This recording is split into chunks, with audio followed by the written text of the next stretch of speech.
Good evening, ladies and gentlemen. It is good to, I would say, see you, but certainly feel your presence this evening. I am delighted to introduce our guest. Liel Leibovitz is senior writer for Tablet Magazine and co-hosts its very popular podcast Unorthodox, which, by the way, if you have read over the topics that the podcast addresses, you'll find that it is aptly named Unorthodox. Dr. Leibovitz has a master's degree in journalism and a PhD in communications from Columbia University. He was born in Israel. He came to the United States in the 1990s. In addition to a plethora of articles, he's authored at least 8 books, including God in the Machine, Video Games as a Spiritual Pursuit, A Broken Hallelujah, Rock and Roll Redemption and the Life of Leonard Cohen, and most recently, the newest Jewish encyclopedia, From Abraham to Zabars and everything in between. It's worth noting, by the way, that his articles have been published in a rather unusual amalgam of places, from The Nation, The Atlantic, The New Republic, to Aish HaTorah. There's much more to say about him, but since I hope we'll come to know him a lot better during our dialogue, let's take a moment to pause and have you join me in welcoming Dr. Liel Leibovitz. Thank you so much, sir. This is quite a lovely introduction. And since I made the mistake of checking the weather report for Los Angeles from my frozen New York apartment, you will forgive me if I raise a toast to poor life decisions. Well, having lived in both cities for a significant part of my life, l'chaim, although I have a feeling that mine is less powerful than your drink. I hope we'll discuss a number of issues, but there's a few in particular that I would like to talk about with you. Your personal history, your Jewish evolution, the American Jewish community and Israel, and some of your thoughts about university life. So let's start with your personal history. I was about to say, we'll do that in about 25 minutes, and then we'll have plenty of time to talk about everything else. I'm a little disappointed. You promised 40 minutes, but listen, it's okay. We'll do what we can to push it I'm through. joking. Here for as long as we take to explore this and more. Thank you.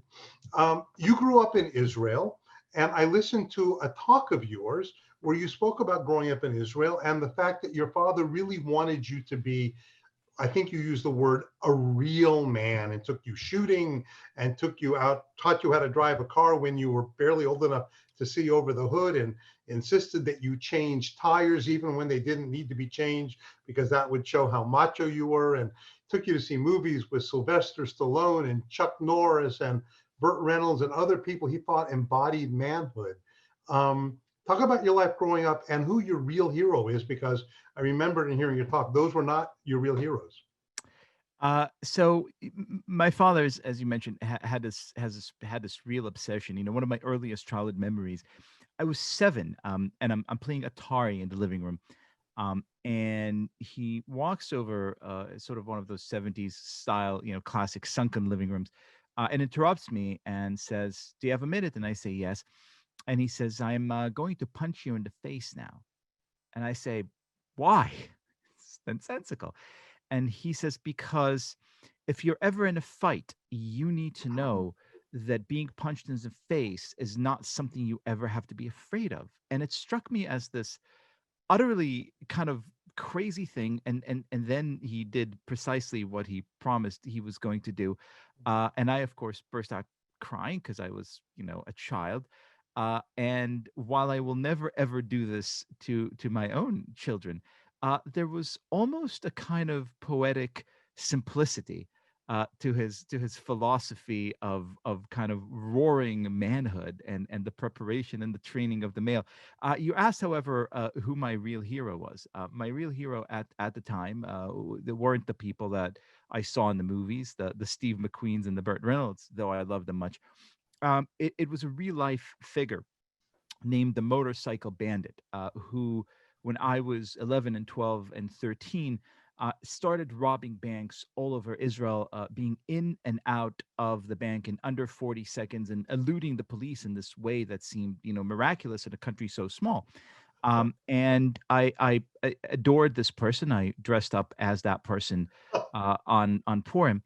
And then one day I come back home from school, and there's a knock on the door, and I open the door, sort of, not suspecting anything, and there are three police officers standing there, and they say, "Well, we arrested your father a couple of hours ago with a gun and a motorcycle." And I just started laughing because the thought that, my chubby, middle-aged, receding hairlined dad would be this figure that I adored was laughable to me. But as it turned out, he indeed was the man. And it turned out that some years earlier, he had gone to see his own father, and he was the oldest son of one of Israel's wealthiest families. And his dad said to him, and if you've ever watched Dynasty or Dallas, you know the drill. Son, it's time for you to get a job and be a real man, grow up. And my father resented this very much because he grew up in the 60s where people were told to follow their bliss and do what you love, man. And turned out that what he loved was robbing banks. And so he was amazing at it. He was the Elon Musk of the stick job. And he would be in and out of the bank in 40 seconds. And then he would ride his motorcycle around a corner, up a ramp he had custom built himself, onto a van, where he would stop and like some philosopher king of bank robbing, he would ask himself the seminal question of this profession, which is, where is the safest place for a bank robber to be after robbing a bank? And if anyone listening is considering this particular line of work, now's the time to pay attention, because the answer is, of course, the bank. And so my father would take off his motorcycle helmet and his jacket and tuck his gun into his pants and put a shirt over it and very calmly walk back around the corner into the bank, which was now, of course, a crime scene, kind of, crawling with police officers. And my father, in his meekest voice, would say, "Well, can I please just make a deposit?" And the police officer would say, "Of course, but hurry up because, we have to start the investigation." And my father would take the money he had robbed like 2 minutes earlier, depositing right back into the system. This is Israel in the 80s. There were no computers anywhere to be found. So basically making the money virtually untraceable. It was genius until it stopped working. Now, listen, the first thing I'll do is I'm acknowledging it's wrong to rob banks, and I'm only laughing at sort of the I irony. agree It's with not that a nice statement. thing. And it is worth noting that no one was ever hurt. And I think no shot was ever fired, or one shot was fired, or something One like shot was fired, but no one indeed was ever hurt. That doesn't change the basic moral, correct. calculus of what happened, but indeed. Correct. You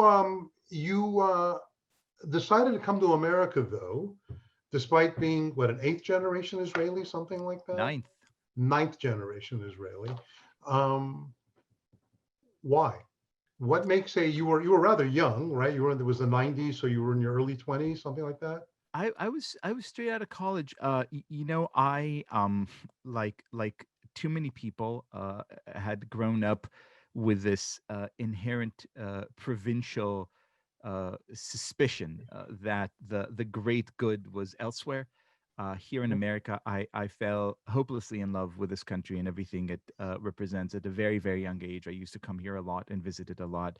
I had a kind of profound spiritual moment standing on the rooftop at 14 during the first Gulf War and Mm. watching American Patriot missiles sort of shoot down the Iraqi Scuds that So this were is targeting. 1991, right? This is 1991, Yeah. and there was always a very substantial part of me that felt drawn to what I thought was the kind of opportunity, the kind of cultural engine, the kind of spiritual landscape that you simply couldn't get in boring, dusty, dreary old Israel, which of course was a huge act of hubris, stupidity, again kind of narrow-mindedness.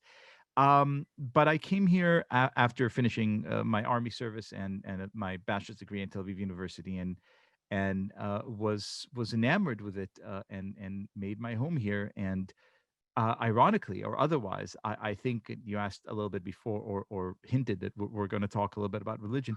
I don't know that I would have had the opportunity to connect with Judaism in the Jewish state in quite the same way that I did here.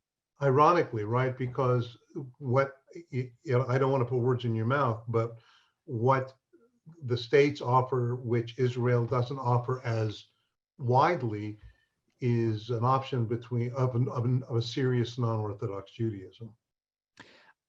I think that's certainly true, but I think it's more than that. I think life in Israel, and this is all from the benefit and the hindsight of 20 Mm, odd years. But I think that so much of Jewish life in Israel to me was sort of by osmosis. You know, I grew up. I'm the fifth sort of scion of a fairly important rabbi, Yosef Chaim Sonnenfeld, who was the leader of the Haredi community in Israel in the 1910s and 20s and 30s. Um, and as a youth, I was, to put it mildly, a few cheeseburgers removed from the faith of my fathers. And I kind of always believed that Judaism. I always had a very firm belief in God and a very, profound sense of like crazy pride in being Jewish.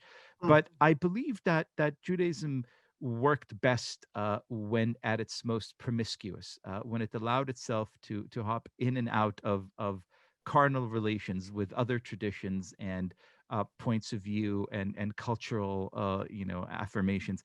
And so I thought that my job, like that of my esteemed rabbis, like say Lenny Bruce, or for that matter Leonard Cohen, was to be as deeply rooted in the bosom of Western civilization, while sort of keeping everything in conversation with a loosely defined Judaism, which I thought could be much better done elsewhere outside of Israel.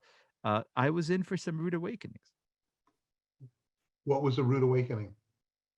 Well, I think that, like so many of us, the story of the last 20 years, and I'm hardly the first to tell it, nor by any means the one to tell it best, but I think that for many of us, the last at least 10 years was the slow and dread-inducing realization that so much about our culture, about our way of life, is profoundly broken. And it starts off by noticing little things. Oh, look at the health system that seems to monetize sickness. Oh, look at the education system that seems beyond relief. Oh, look at journalism and where it's going. And you tell yourself, oh, that's the fault of the Republicans, or that's because the Democrats did this, or all of this would be solved if we had single payer, or you try to kind of rationalize it because you're a person. You're not a mountain. You don't live in geological time, and you don't look to the heavens for solutions. But at some point, you take two or three steps back, and I think the last year, with the shock of COVID, not to mention political turmoil, has been very instrumental towards that. And you say to yourself, no, there's something more here. We're living in the most prosperous nation in the history of the world, and so many people are opting to dull some kind of deep emotional spiritual crisis with drugs, with pornography, Mm. with sort of conspicuous consumption, and none of these phenomena are new, but I think the extent of it and the scope of it is becoming so incredibly vast, and you have to stop and ask at some point, what has happened to this promise of this culture, and what can I do, personally and collectively, to heal it.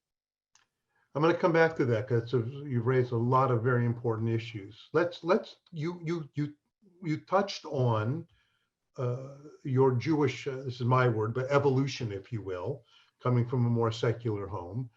Um, what influenced you once you came to the States? What influenced you religiously?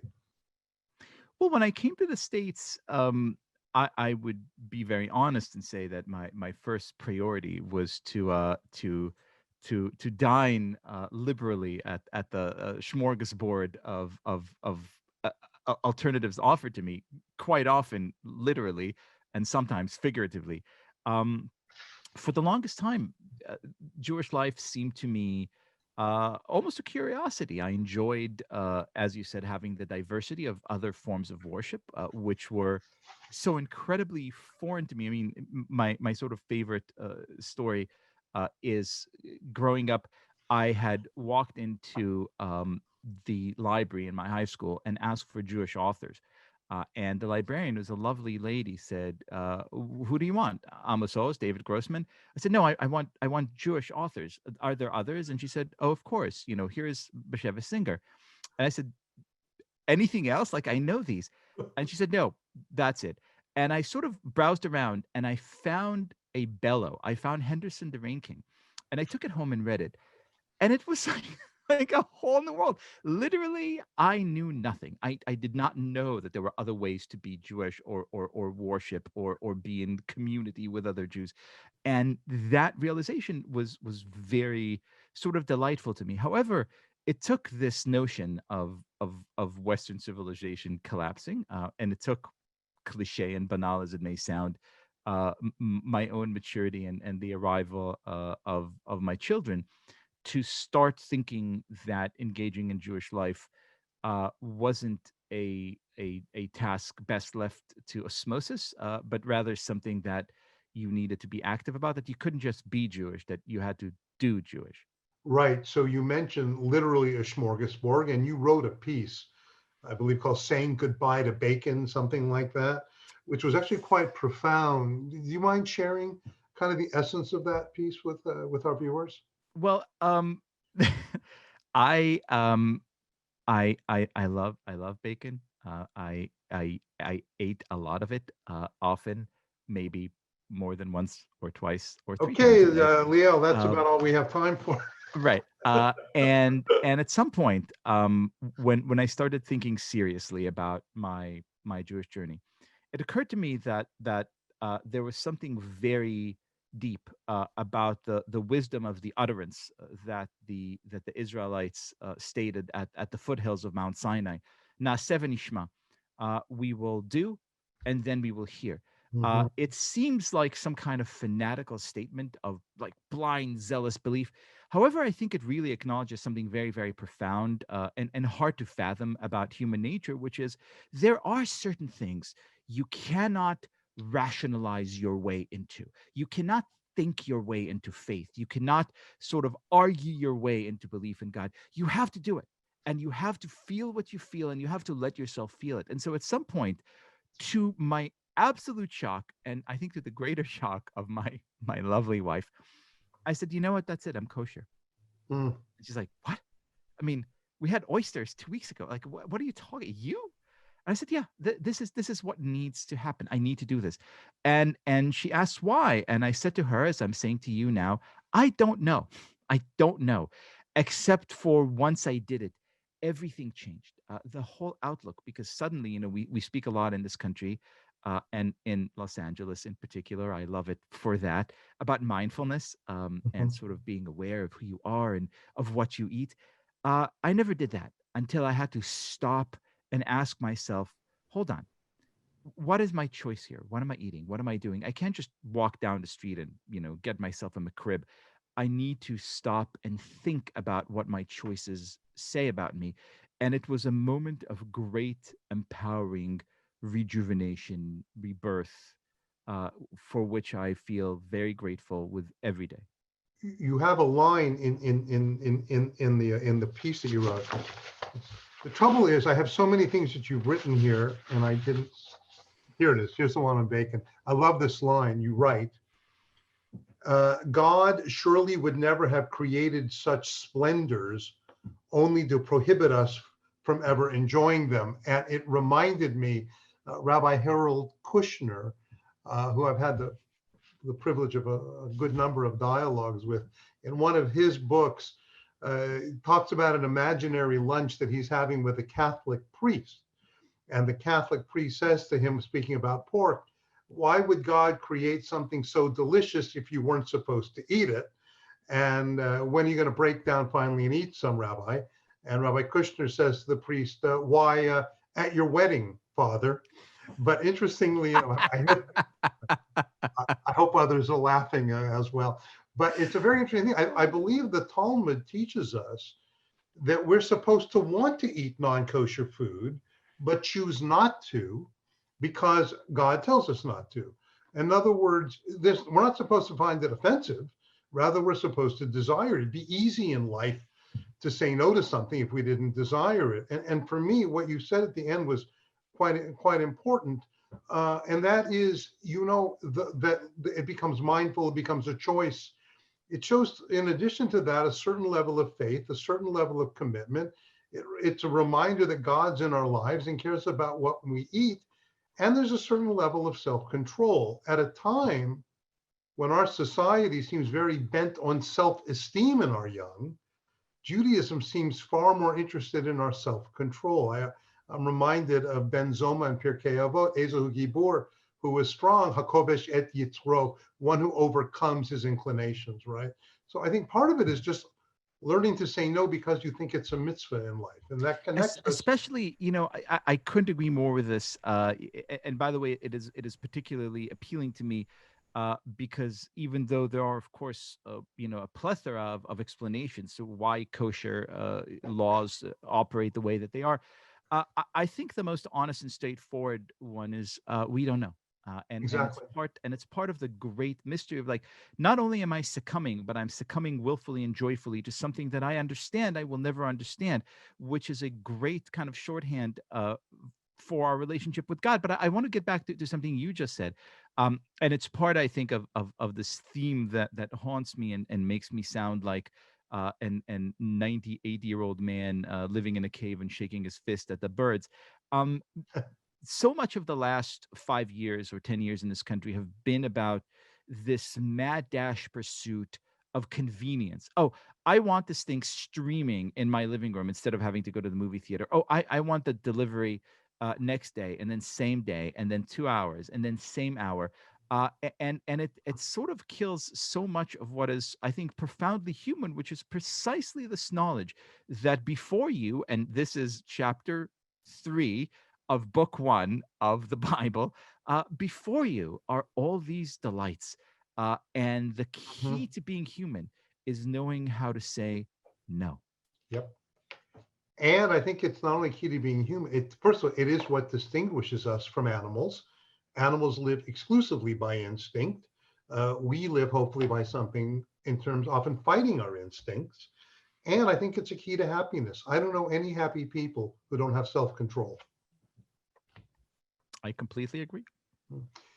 So you write a lot about Judaism and you write a lot about social and political issues. I'm curious, does one inform the other? And what do you do when you find them at loggerheads?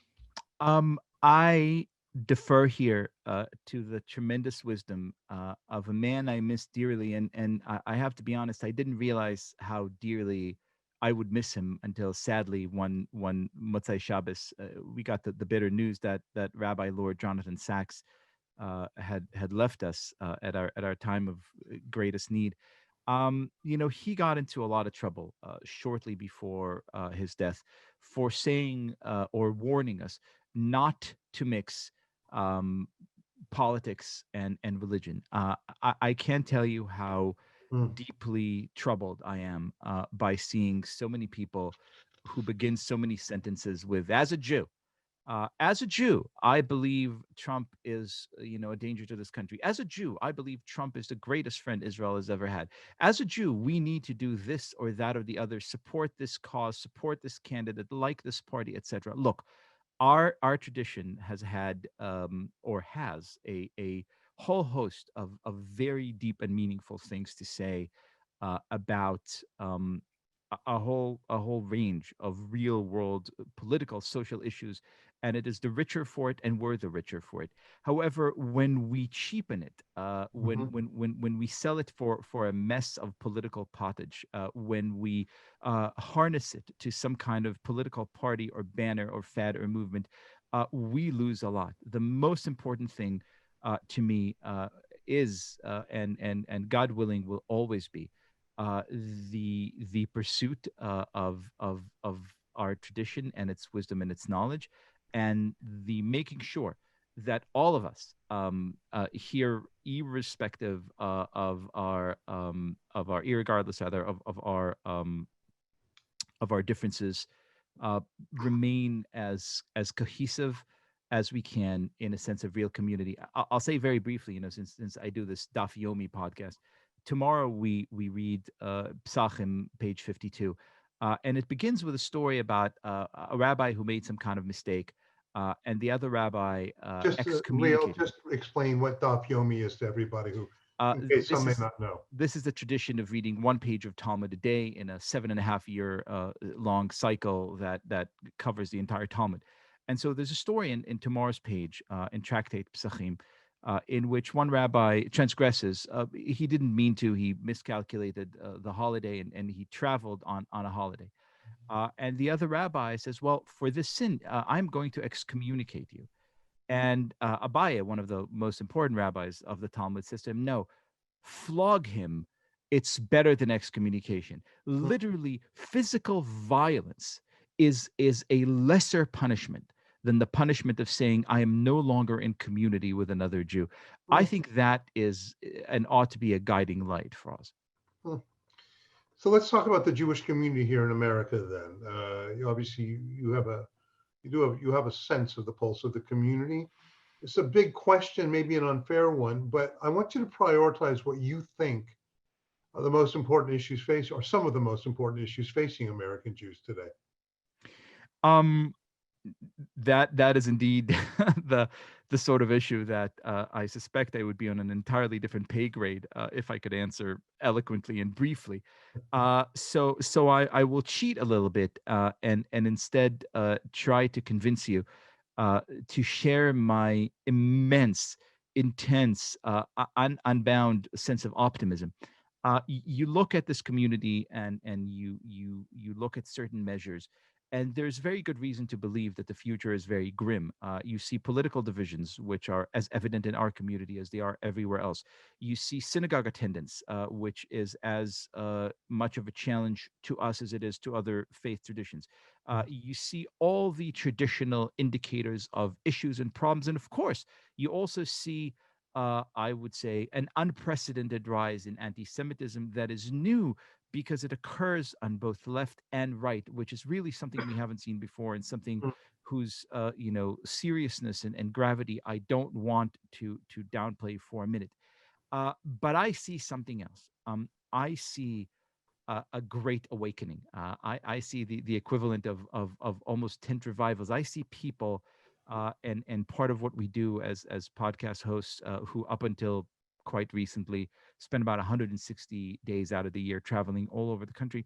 I see people who are eager to get back to a definition of Jewish life and community that transcends these complete arbitrary divisions of, oh, I'm a Reform Jew and you're an Orthodox Jew, so we have nothing in common. Or I'm a Republican and you're a Democrat, so we can't be together. I see this tremendous thirst. The fact we mentioned Daf Yomi, the study of the Talmud, the fact that when the cycle ended in January of last year, 95,000 people celebrated together by filling up Giant Stadium in New York.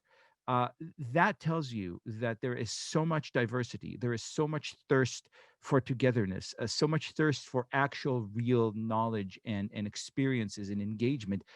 This is what I see every day. And I think that new institutions will come to replace some of the ones who will not be able to meet these challenges. And some of the traditional institutions will find themselves engaging their followers and members in ways that they didn't think imaginable in 3 or 4 or 8 years ago. But I think that the levels of cohesiveness and commitment are truly unprecedented, and it fills me with tremendous hope. So let me ask you, just not that I don't necessarily share that, but let me just challenge it a little bit. That's a great example of a reason for optimism, but you also cited concerns. Synagogue attendance tragically has dropped dramatically over the years. Synagogue membership and attendance is just one measure, but it's obviously a very important measure. There are other, issue indicators that also would give us reason for pause. How do you deal with some of those? You think that those institutions will just find there'll be new ways or they'll be invigorated? I do. I think, and it's again very hard to tell in precisely which ways to precisely what ends. But I think, look, a lot of our communal structural life has been set up a century and change ago in order to meet the particular realities of a community in a state of flux back then. I think that the changes that we're seeing right now force us to think in new and creative ways. I think that a lot of sort of heritage institutions are doing tremendous things and very very good a very good job at meeting these demands and welcoming in new populations and realizing Good. the shifts in the community. I think other institutions are going to be a little bit more challenged by these shifts, and new institutions will arise, or perhaps even sort of supra institutional ways of doing things. Look, one perfect example is this. Our latest book, and I co-wrote this with Mark Oppenheimer and Stephanie Butnick, my co-host and Unorthodox. The newest Jewish encyclopedia is the first attempt at a single volume popular encyclopedia since the Jewish catalog published in 1965, right?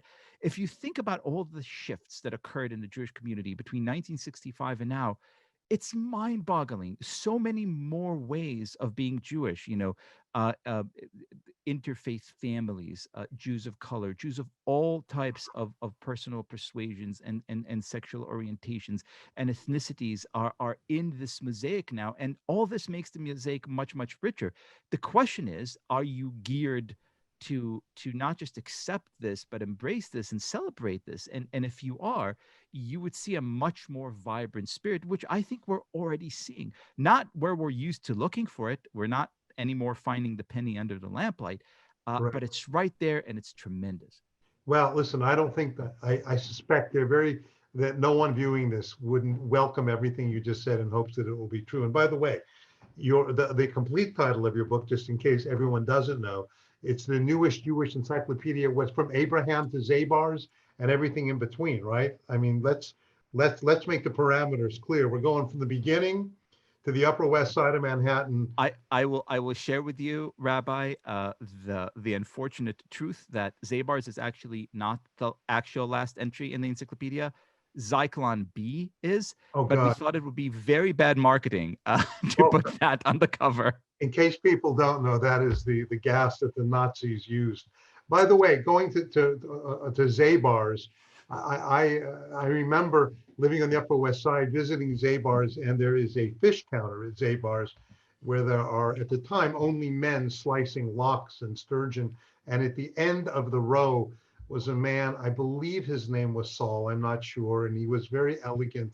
And I remember he told me once he'd been there, I think for 30 something years, slicing lox. And to this day, I have this extraordinary, I would always wait for him. So that I'd always wait for him. And I have this vision of him so elegantly cutting locks so finely and so beautifully with such pride. And that's my image of Zabar. So I love that image and I share it. Although I will say that as a veteran of the Israeli Defense Forces and a 6'4" guy and an amateur boxer, I still do not dare attend the fish counter at Zabar's on the day before Yom Kippur, because that is that is a blood sport right there. I that is the proof of God's existence. Those who manage to survive it and have not committed an avera, a sin, in getting to the front of the line. It's terrific. I want to turn to Israel. I want to read something that you wrote. Forgive me for reading it, but it's. I thought it was just extraordinary. You wrote in it's called in this piece, want Zionism to survive, keep it simple. This is what we ought to say about Israel when asked by our fellow students, or by our children, or by the anchor on the evening news. We love it. Simply and truly and without complications. We believe it is our homeland deeply and religiously. And without reservations, we acknowledge that it, like every earthly nation, is imperfect, but that its imperfection is precisely the engine that keeps thrusting it forward in search of a more perfect way of being in the world. We praise it whenever we can because there is so much to praise it for. We feel many things and acknowledge all these feelings, but above all, we feel proud. First of all, I want to just I feel so similarly to you that when I read it, I wanted to cry. I couldn't agree with you more. But why do you think so many Jews today have trouble saying those words?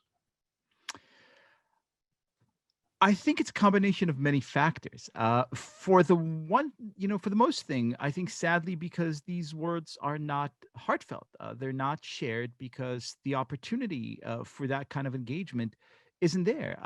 I think for it to manifest itself, you need to feel this direct emotional, visceral sense of connection, which if you receive the type of Jewish education that sadly many of us in this country receive, which is sort of, uh, kind of lovely and well-meaning, but not always profound and not always focused on the heart, but rather, very concerned with the head.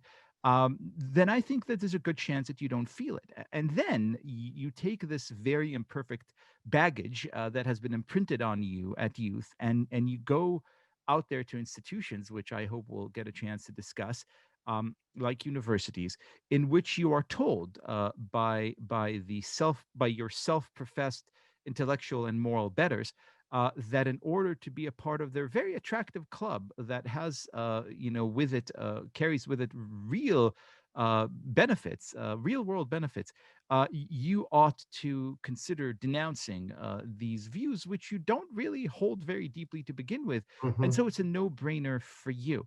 I think to address it, we need to, completely rethink and overhaul the way that we talk to kids, not just about Israel, but for that matter, about being Jewish. And I wrote another piece, if I may.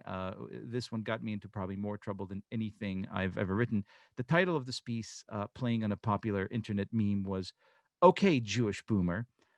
And apologies to anyone from the great generation listening right now, but basically the piece said that so many people of that generation basically took Judaism, or being Jewish, completely for granted. They would send children to Hebrew schools that maybe or maybe not provided them with some kind of semblance of education. They lived lives that were, marginally Jewish, in which the actual emotional attachment, the actual doing again of Judaism, rather than just being Jewish as one other kind of identity marker among many, was just almost incidental. And then they looked in complete shock that their children chose to run away from something that never really felt lived in or real to them to Yeah, begin with. And then they turned to us and said, "Oh, what went wrong?" right. And so we need to change the whole paradigm. At the heart of everything is pride, and the pride, just like with any marriage, right? Any good relationship, at the heart of it is love, at the heart of it is pride, and all of it always is always going to have problems, but that's not what we focus on because frankly, that's not what matters. I agree with you. And I think sometimes there's too much joy in being critical of our tradition, too much joy in being critical of Israel. There's a place for it. But when you love something, whether it's your spouse, your religion, God, you can find ways to critique it, but it has to come from this is part of my soul, part of what I want to be, and a desire. So you mentioned universities. So let's turn to that. You wrote, I think the article was written "Get Out," Yes. and it's that was my introduction to you. I saw you on a on a video, not a video, but I saw you on a panel.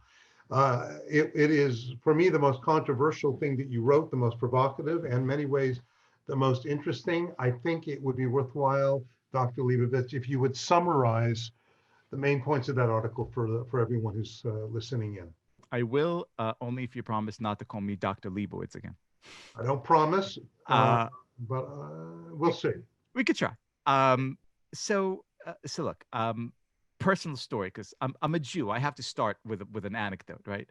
I came to this country. It was October 15th of 1999. I had about $1,000 in my pocket. I managed to save. I blew 200 of them, giving them to a shyster cab driver who promised to take me right to where I needed to go, and took me, of course, literally and figuratively for a ride.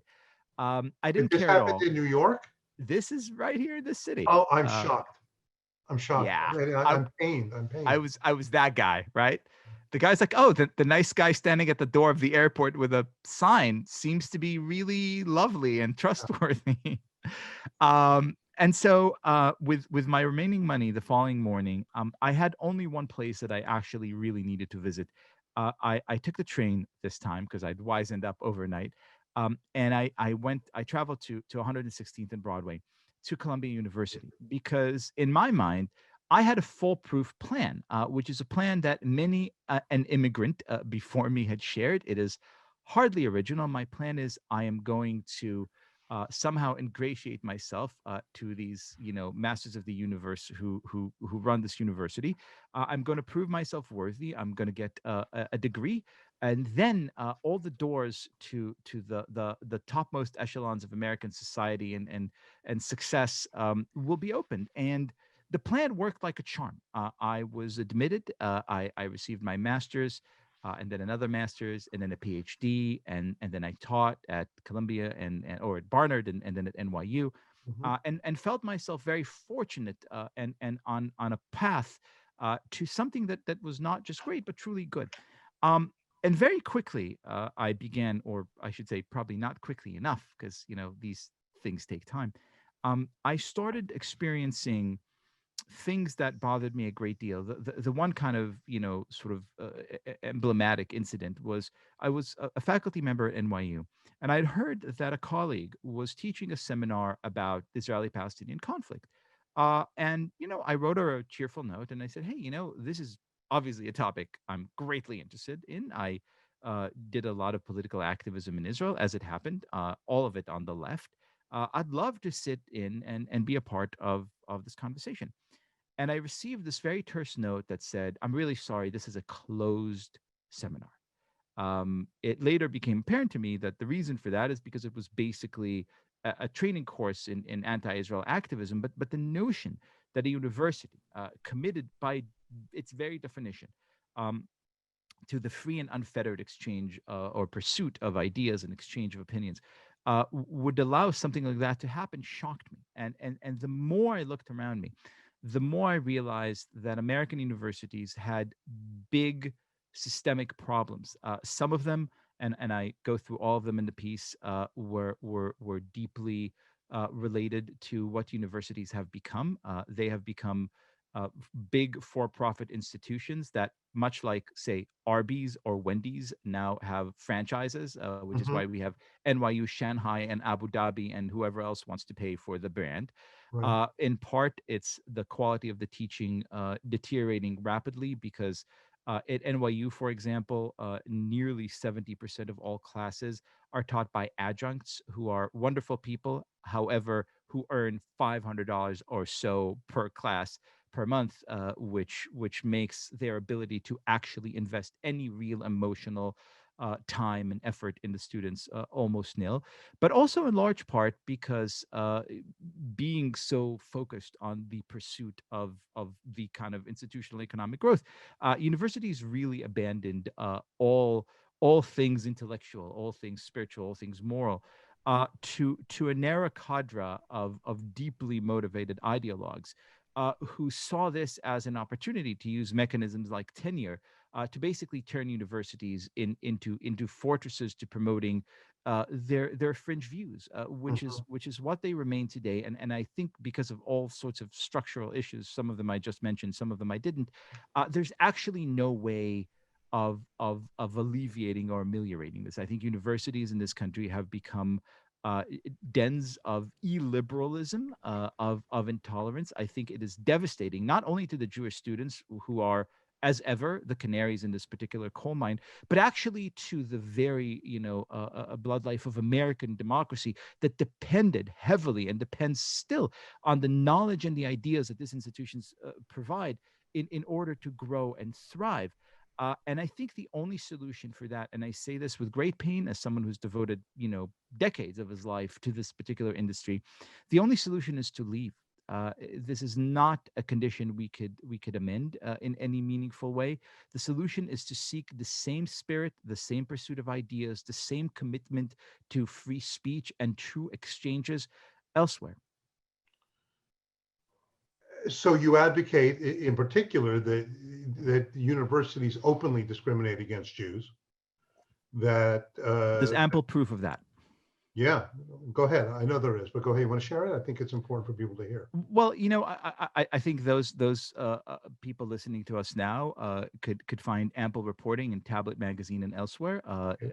Our writer Blake Failton, for example, wrote a stunning piece the other month in Tablet. He's a young college student who shared firsthand the real unthinkable harassment that he and so many of his friends on so many campuses throughout the country, some of them Ivy League, some of them state schools in the West and East and Yeah. North, have been experiencing for these last few years, and that pains me and troubles me. I'm only so thrilled and gratified that the Jewish students experiencing this aren't taking this sitting down.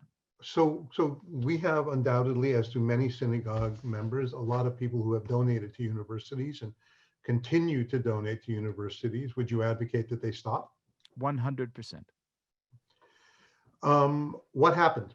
Uh, First of all, I mean, the whole existence of a safe zone at a university, safe space, is a statement that they cannot tolerate open speech. And I've been troubled by this issue for a long time.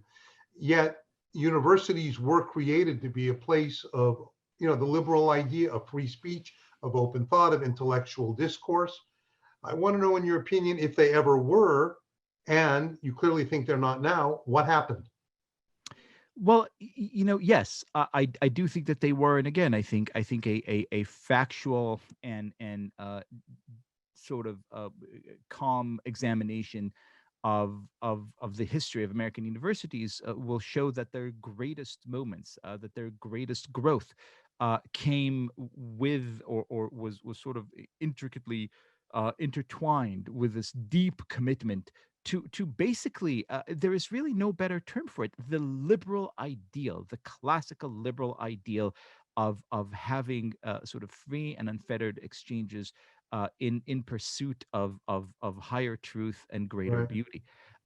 What happened, I think, again, in large part, ideology interjected itself freely. In large part, economics played a corrosive part here. In large part, sort of a massive system of globalization Hmm. turned these schools from, truly regional or, at the best case, national American institutions into basically finishing schools for the sons and daughters of the global elite. All those had benefits, to be sure. They also made universities into very, very different animals that ceased to serve the basic needs of or the interest of the nation. So, since if you want to go to medical school, you need a BA. If certain degrees are necessary, would you advocate that Jews create their own? In other words, like sort of a Hillsdale for Jews? You know, um, I mean, what are you supposed to do if you want to do certain things which require, a degree?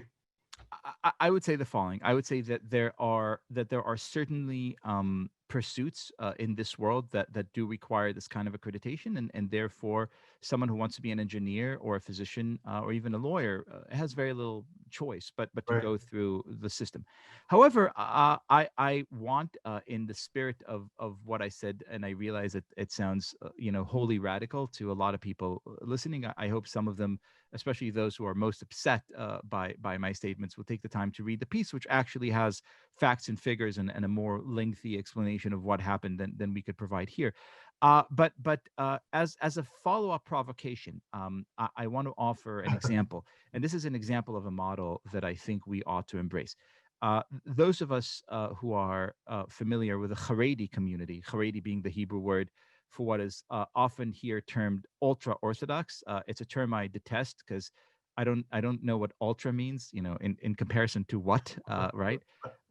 What is the appropriate measure of orthodoxy that makes them ultra? But in the Haredi community, you have an institution called the Coil.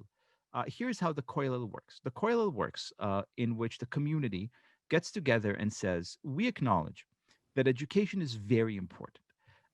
To that end, here's what we're going to do. we're going to pinpoint the best and the brightest, objectively smartest, most capable students in our midst.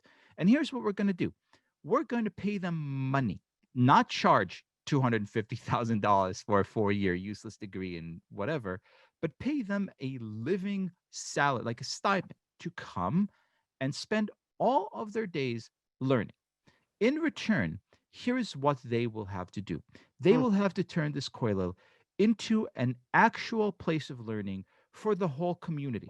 So if the dentist, having finished a day of work, wants to come in and take 2 or 3 classes in something, those perpetual funded students will be there studying with her and teaching her and making sure she has access to to the same opportunities. If the retired cop wants to come in and take a few classes, if the 17-year-old high school student about to graduate wants to come in and take a few classes, the students of the Coil will make sure that that place of learning is a true communal center of gathering and ideas. To me, that is such a beautiful model. It's a model that truly accentuates community and all that is beautiful about it. It makes learning not only possible but also joyful. It makes everything organic. It removes the gross, and I can't find enough words, revolting aspect of credentialism. Right? This notion of like, oh, you should listen to me because I have a PhD. Listen, man, I have a PhD from Columbia University. Don't listen to me. Listen to me if you think I make sense. Don't be kowtowed by my fancy degree, because it means nothing. I hate that. I hate the emphasis that we place right now on this kind of the expert class and the privileges that it supposedly accredits me to or awards me. I think that a model like this, which is organic, communal, beautiful, that's what we're going to see a lot more of in the future. Very interesting. Uh, coming close to the end of the hour, but I have to ask you if you have thoughts. I'm certain you do, because you have good thoughts and interesting thoughts about everything about big tech, Facebook, Google, Twitter, Apple, uh, the kids Ah, store, in brief. And I'm sorry it's in brief, but I'd love and to get and your thoughts on it. and you thought I was fiery when it came to colleges. Look, let me be very blunt. I think last Wait, week, finally, you're going to be blunt. It took an hour to get finally, there. it it, Finally, it took some about 2 ounces of Lagavulin for me well, to open up. that's one of the best scotches in America, I guess. I Not in couldn't agree America, it's more. a great scotch. And elsewhere. So Costco, $65. Go ahead. maybe in LA, buddy, not Yeah, here. you don't Um, have Costco in New York, do you? they do. We Do they? finally received our yeah. All right, Finally have them. you're graduating. That Uh, and Trader Joe's, you've made it. And so Whole look, Foods. I think last week we saw two deeply troubling assaults on America. The first came on Wednesday when a gaggle of rioters, many of whom, unsurprisingly, wearing sweatshirts that said things like Camp Auschwitz, um, attacked the seat of American government. I was deeply troubled, like I'm sure everyone else of any good sense at home watching this.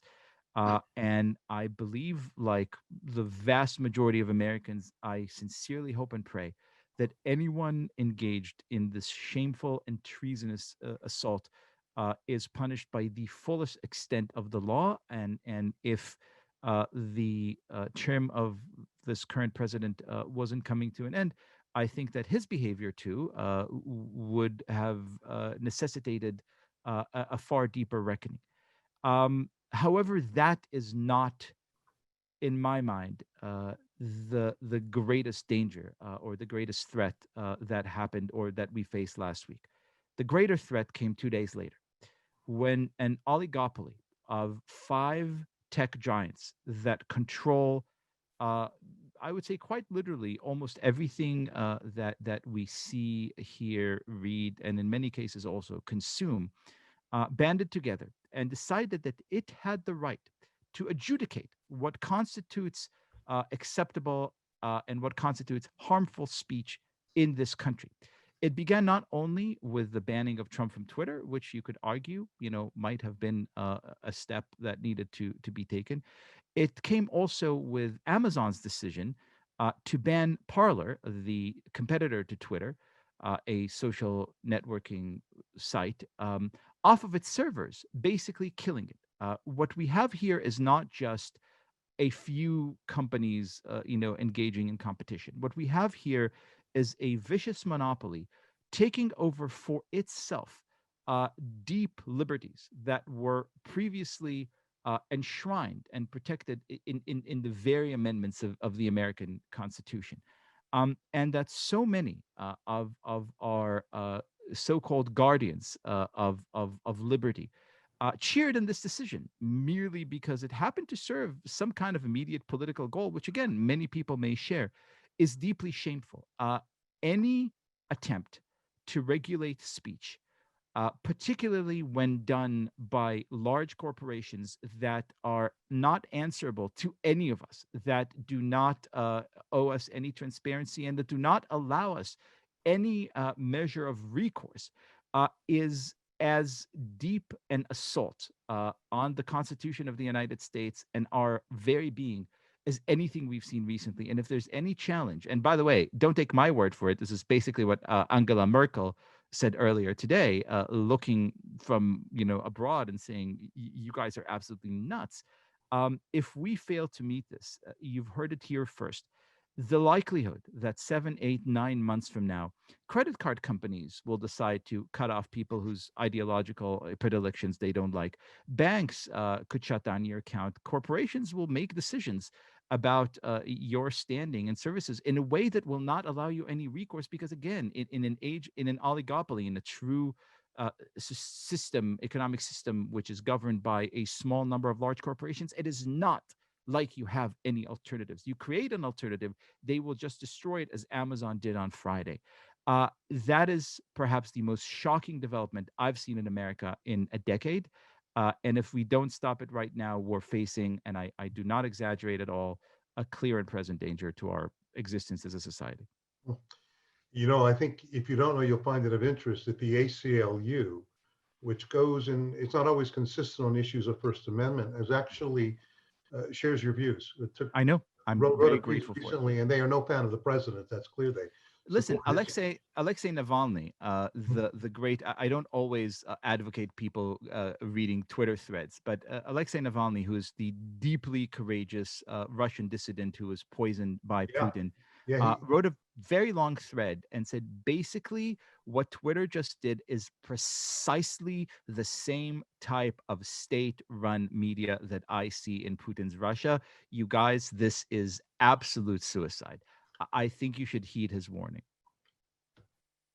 That wasn't going to be my last question, but it's going to have to be. But I'm going to tell everyone what I was going to ask you about, and then they can go to the article. You wrote a piece called something like, hold on, I wrote it down here somewhere, about your evolution from, who was the evolution from to Paul. What? Yes, from John to Paul. John to Paul. And I thought I was going to read it. I was reading it thinking you're going to talk about the gospel of St. Paul, which was, of course, spreading the gospel of Jesus. But it's not. It's about your evolution from who? From John Lennon to Paul McCartney. And it's worth reading, everybody. But since we're running low on time, I want to take a moment to thank you. First of all, I want to thank my wife, because last summer she suggested that I watch a panel regarding university life. And Liel, that was my introduction to you. And as I was watching, I kept thinking you would be someone of interest to our congregation. I was in touch with you the very next morning. We arranged this dialogue. And I just have to say that, agree with you as many will, disagree with you as many will. You are clear, you are thoughtful. And I have to say that these kinds of exchanges are so vital to Judaism, so vital to our republic. I am so proud that we welcome them at our temple. And I'm very glad that you accepted our invitation, and so grateful to you for being with here tonight. I'm going to ask everybody to join me in a virtual round of applause of gratitude for your being here. Thank you so much. Rabbi, it is my absolute pleasure. And here's hoping that we could meet again soon in person and the other promised land in Los Angeles. Terrific. Thank you so much, Dr. Leibovitz. Laila Tov. Lila Tov.